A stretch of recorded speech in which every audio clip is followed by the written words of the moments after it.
ہم اور آپ اسلامی سال کے 8ویں مہینے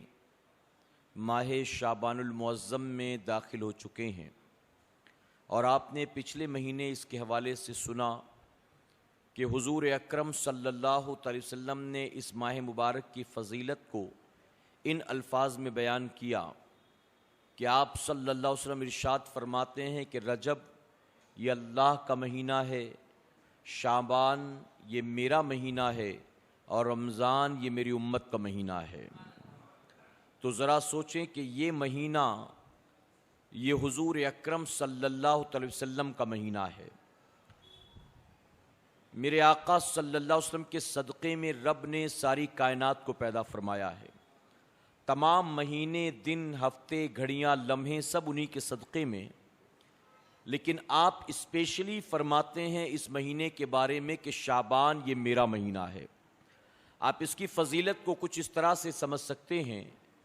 کہ ہم اور آپ عمر بھر کہتے رہیں کہ آقا ہم آپ کے، آقا ہم آپ کے، آقا ہم آپ کے،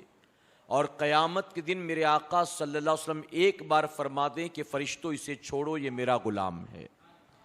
تو ہمارا عمر بھر کہنا اور ہے اور نبی کا ایک بار کہہ دینا اور ہے۔ تو جس کے بارے میں میرے آقا صلی اللہ علیہ وسلم خود فرماتے ہوں کہ شعبان یہ میرا مہینہ ہے، اس مہینے کی عظمتوں کا کیا کہنا، اس مہینے کی برکتوں کا کیا کہنا۔ علماء اکرام فرماتے ہیں کہ رجب یہ عبادت کے بیج کو بونے کا مہینہ ہے، شعبان یہ اسے توبہ اور استغفار کے آنسوؤں سے سینچنے کا مہینہ ہے، اور فرماتے ہیں رمضان ماہ رجب میں بوئے گئے بیج کو ماہ شعبان میں توبہ اور استغفار کے سینچے گئے آنسوؤں سے لہلہاتی ہوئی فصل کو کاٹنے کا مہینہ ہے۔ تو اب گویا یہ بتایا گیا کہ ماہ رمضان کی تیاری ماہ رجب المرجب سے ہی کرنا چاہیے۔ حضور اکرم صلی اللہ علیہ وسلم فرمایا گیا کہ اس مہینے میں جتنا کثرت کے ساتھ روزہ رکھتے تھے اتنا کسی اور مہینے میں نہیں رکھتے تھے۔ جب صحابہ اکرام نے سوال کیا کہ یا رسول اللہ صلی اللہ علیہ وسلم آپ اس مہینے میں اتنا کثرت کے ساتھ روزہ کیوں رکھتے ہیں، تو حضور اکرم صلی اللہ علیہ وسلم کے دو قول ملتے ہیں، دو فرمان ملتے ہیں۔ ایک تو فرماتے ہیں کہ یہ رجب اور ماہ رمضان کے درمیان آتا ہے، یعنی دو عظمت والے مہینوں کے درمیان یہ مہینہ آتا ہے، اور اکثر لوگ اس مہینے کی عظمت سے آشنا نہیں ہیں۔ اور دوسری جگہ پر میرے آقا صلی اللہ علیہ وسلم فرماتے ہیں کہ اس مہینے میں